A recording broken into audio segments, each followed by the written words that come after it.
मुख्यमंत्र्यांचा अधिकृत बंगला आहे तो. तुम्ही त्या बंगल्यात अद्याप गेलेला नाहीयेत. तुम्ही रात्री तिकडे झोपायला तयार नाहीयेत. तुम्हाला कसली भीती वाटते? काय तिकडे असं घडलंय? तो काय याआधी घडवलाय?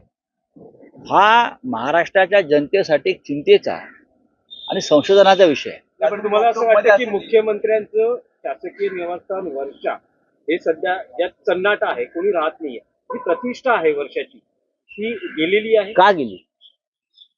मुख्यमंत्री पद आणि वर्षा बंगला, लोक वर्षा बंगल्यावर जाण्यासाठी धडपडतात.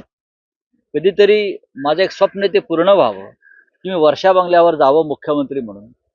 पण हे प्रथमच मी पाहतोय की देवेंद्र फडणवीस यांचा पाय पडत नाही वर्षा बंगल्यात. आमच्या अमृता वहिनीला जावं असं वाटत नाही. हा, का मला कळत नाही हे काय चाललंय की मुख्यमंत्र्यांचं निवासस्थान बदलायचं चाललंय कोणत्या तरी एका अनामिक अशा भीतीमुळे. असं काय घडलंय की वर्षा बंगला पाडून नवीन तुम्ही बांधण्याचं ठरवलेलं आहे? माझ्याकडे माहिती आहे म्हणून सांगतो की संपूर्ण खोदकाम करून पाडून तो नव्यानं उभं करण्याचं आता काहीतरी चाललेलं आहे.